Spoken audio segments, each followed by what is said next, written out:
Hello दोस्तों, स्वागत है फिर से आपको हमारा यूट्यूब चैनल पीकरा मैथ्स में। हम एडवांस मैथ का आज जो है यानी कि ट्रायंगल का पार्ट 2 लेकर आए हैं, क्योंकि हम एडवांस मैथ का सीरीज़ स्टार्ट कर चुके हैं और इसमें हम एडवांस मैथ में कुछ जो मेंसुरेशन के अच्छे क्वेश्चंस हैं ट्रायंगल के वो हम कर रहे हैं। तो आइए बिना देर किए हुए हम आज के सेशन को स्टार्ट करते हैं। लेकिन उससे पहले हम बता दें कि अभी तक आपने हमारे चैनल को सब्सक्राइब नहीं किया है तो सब्सक्राइब कर लें, ठीक है, और अपने दोस्तों के साथ शेयर भी कर लें। तो पहला क्वेश्चन आपके स्क्रीन के सामने है। एक समकोण त्रिभुज का क्षेत्रफल 30 वर्ग मीटर है। यदि इसके कर्ण की लंबाई 13 मीटर है तो इसकी छोटी भुजा की लंबाई कितनी है? अब ध्यान से समझेंगे, ठीक है। इसका एक भुजा दे दिया है कर्ण। कर्ण दे देने का मतलब ये है कि ये जो है समकोण त्रिभुज बन रहा है, ठीक है, और ये दिया हुआ है 13। तो ये 13 दिया हुआ है, इसका मतलब ये है कि इसमें एक 5 और दूसरा 12 तो ज़रूर होगा। हम मानते हैं कि ये 5 होगा, ये कितना होगा 12 होगा। लेकिन एक और शर्त दिया हुआ कि इसका क्षेत्रफल कितना होना चाहिए 30 होना चाहिए। तो हम चेक करते हैं क्षेत्रफल क्या 30 है। तो हमारा फॉर्मूला होता है 1/2 गुने आधार गुने ऊंचाई। तो आधार कितना है 12 और ऊंचाई कितना है 5। तो 6 से कटेगा यानी कि 6 × 5 = 30। तो आप देख रहे हैं कि यहाँ पे क्षेत्रफल भी है 30 सेंटीमीटर स्क्वायर। और हमसे ये पूछा गया है कि सबसे छोटी भुजा क्या है। तो सबसे छोटी भुजा कितना है 5 है, और यही क्या है अपना आंसर भी है। तो अगला क्वेश्चन आपके स्क्रीन के सामने है। क्वेश्चन कहता है एक समबाहु त्रिभुज की प्रत्येक भुजा 24 सेंटीमीटर है, तो इसके बाह्य वृत्त का क्षेत्रफल कितना होगा, ठीक है। इसका फॉर्मूला हम ऑलरेडी लिखा चुके हैं, है ना। ये जो है ना ट्रायंगल है, उसके बाहर एक वृत्त है ना। तो बाहर एक वृत्त है तो कहा जा रहा है कि ये जो बाहर वृत्त है ना उसका हमें क्षेत्रफल निकालना है। जबकि इसका चूँकि समबाहु त्रिभुज है तो इसका भुजा दे दिया है। तो हम क्या करेंगे, सबसे पहले इसका रेडियस निकाल लेंगे, ठीक है। तो रेडियस निकालने के लिए बाह्य यानी कि कहने का मतलब है कि जब हम बाह्य वृत्त का जो रेडियस निकालेंगे, है ना, वो कैसे निकालेंगे। तो फॉर्मूला होता है a/√3, ठीक है। तो a जो है इसका भुजा दिया हुआ है 24 सेंटीमीटर, ठीक है। भुजा कितना दिया हुआ है 24 सेंटीमीटर।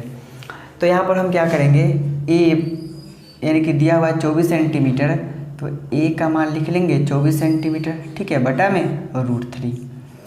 अब जो है इसका क्षेत्रफल का फॉर्मूला क्या होता है, ठीक है। सर्कल का क्षेत्रफल का फॉर्मूला होता है यानी कि एरिया इक्वल टू होता है πr², ठीक है, πr², ठीक है। और r यहाँ पे मिल चुका है, चूँकि यहाँ पे बड़ा r है, यहाँ छोटा r लिख चुके हैं, इसके लिए कोई दिक्कत नहीं है। तो पाई इंटू, चूँकि आंसर जो है पाई के टर्म में है, r², मतलब ये है कि 24/√3, ठीक है, गुने 24/√3। √3 में √3 से गुना करेंगे तो 3 होगा। तो 3 से 8 बार में कितना होगा 24। अब हम गुना कर लेंगे तो 8 × 4 = 32 के 2 हासिल 3, 8 × 2 = 16 और 3 = 19 पाई सेंटीमीटर स्क्वायर। और यही अपना क्या है आंसर।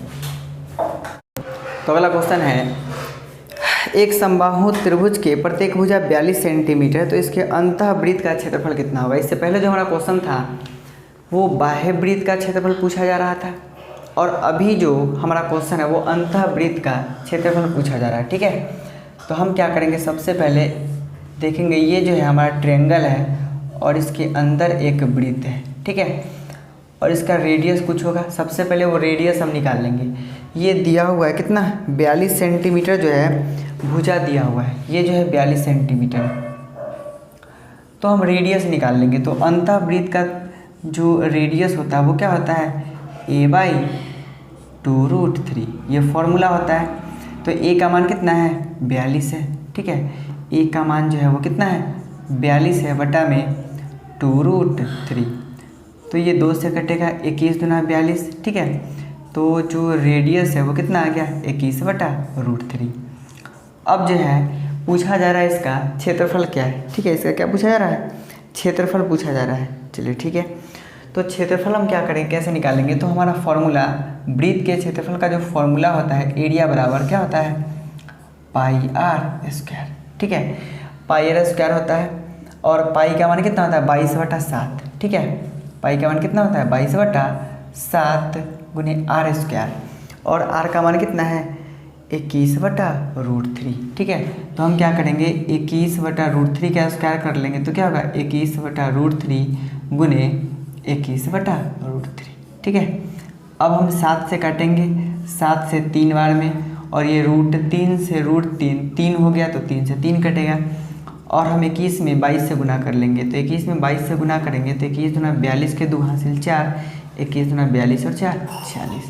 इसका मतलब है 462 सेंटीमीटर स्क्वायर इस अंतःवृत्त का क्षेत्रफल है, और यही अपना आंसर है। अगला क्वेश्चन आपके सामने है, एक समबाहु त्रिभुज के अंतःवृत्त और बाह्यवृत्त के क्षेत्रफल का अनुपात पूछा जा रहा है। ठीक है, यानी कहने का मतलब ये है कि एक समबाहु त्रिभुज है जिसके अंतःवृत्त और बाह्यवृत्त का क्षेत्रफल का रेशियो पूछा जा रहा है। अगर हम बात करें, ये एक ट्रायंगल है, ठीक है, थोड़ा सा ज़्यादा गोल नहीं हुआ है ना, फिर भी आपको समझना है इस चीज़ को, और एक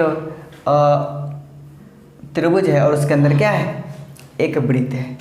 अगर हम बात करें अंतःवृत्त का तो ये क्या होगा अंतःवृत्त का होगा, और ये जो है बाह्यवृत्त का त्रिज्या होगा।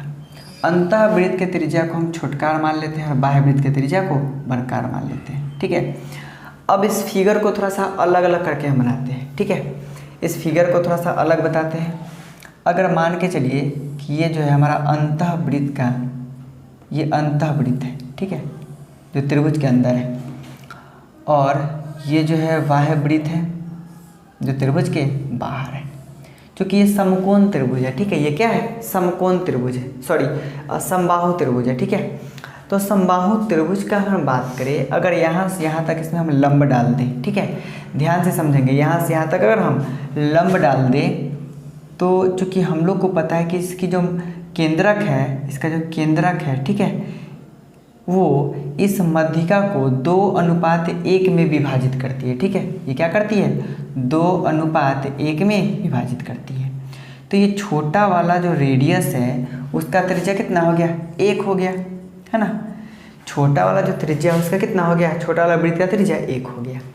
अब अगर हम बात करें यहाँ से यहाँ तक कितना है 2 है, और ये भी क्या है त्रिज्या है, तो जो बड़ा वाला वृत्त है उसका त्रिज्या कितना आ गया, उसका त्रिज्या आ गया 2। बात समझ पा रहे हैं। तो अब इसमें पूछा गया है अंतःवृत्त और बाह्यवृत्त के क्षेत्रफल का रेशियो। ठीक है, तो अंतःवृत्त इसका मतलब फॉर्मूला तो दोनों का होता है पाई आर स्क्वायर, लेकिन यहाँ पे अंतःवृत्त के लिए छोटका आर होगा, ठीक है, रेशियो, और बाह्यवृत्त के लिए बड़ा वाला आर होगा, तो पाई और बड़ा आर का स्क्वायर। तो पाई से पाई कटेगा, छोटा आर का मान कितना है 1, तो 1 का स्क्वायर, ठीक है, रेशियो, और बड़ा आर का मान कितना है 2 है, तो 2 का स्क्वायर कर लेंगे। अच्छा, 2 का स्क्वायर करेंगे तो कितना होगा 4 होगा, और 1 का स्क्वायर 1। इसका मतलब है ये जो अंतःवृत्त और बाह्यवृत्त का जो क्षेत्रफल का रेशियो है वो कितना है 1:4 है, और यही अपना आंसर है। तो अगला क्वेश्चन आपके स्क्रीन के सामने है, यदि एक समबाहु त्रिभुज की प्रत्येक भुजा 2 सेंटीमीटर बढ़ा दी जाए तो इसका क्षेत्रफल 2√3 वर्ग सेंटीमीटर बढ़ जाता है, तो समबाहु त्रिभुज की भुजा कितनी है। ठीक है, अब हम ध्यान से देखेंगे, मान के चलिए कि पहले जो है समबाहु त्रिभुज है, ठीक है, और ये समबाहु त्रिभुज की भुजा हम मानते हैं कि पहले x रहा होगा, ठीक है, लेकिन अब कहा गया है कि पहले जो x था, लेकिन अब जो है ना वो क्या कर दिया गया है, प्रत्येक में 2 बढ़ा दिया गया है। ठीक है, जिससे क्षेत्रफल में क्या होता है 2√3 सेंटीमीटर स्क्वायर क्या होता है बढ़ जाता है। अगर हम बात करें कि पहले तो x था, ठीक है, और अब क्या है, अब तो x + 2 है, तो हमारा जो समबाहु त्रिभुज का फॉर्मूला होता है वो क्या होता है √3/4, ठीक है, गुने भुजा का स्क्वायर। तो ये भुजा है नया वाला का बराबर, तो क्षेत्रफल जो पहले वाला था उससे तो बढ़ जाता है, तो पहले वाला का भुजा कितना है x है, तो इसका भी फॉर्मूला क्या होगा √3/4 गुने भुजा का स्क्वायर, और भुजा कितना है x, तो x का स्क्वायर प्लस, अब क्या होता है इसका क्षेत्रफल जो है ना बढ़ जाता है कितना 2√3, ठीक है, 2√3 सेंटीमीटर स्क्वायर।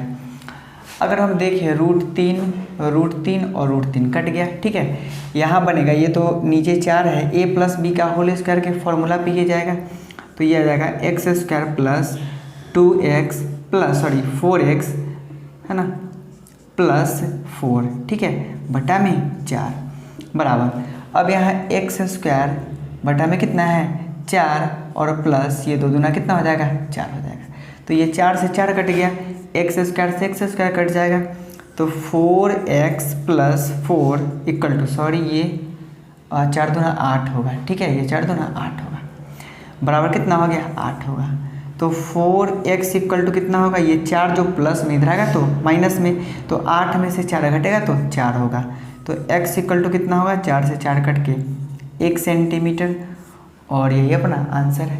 तो उम्मीद है इस वीडियो में जो भी क्वेश्चन हम आपको बताए हैं वो आपको अच्छी तरीके से समझ में आया होगा। तो अगर आपको हमारा जो पढ़ाया हुआ है वो आपको पसंद आ रहा हो तो हमारे चैनल को सब्सक्राइब करें और अपने दोस्तों के साथ शेयर करें। मिलते हैं अगले वीडियो में ट्रायंगल के पार्ट 3 के साथ, तब तक के लिए मन लगा के पढ़ते रहें।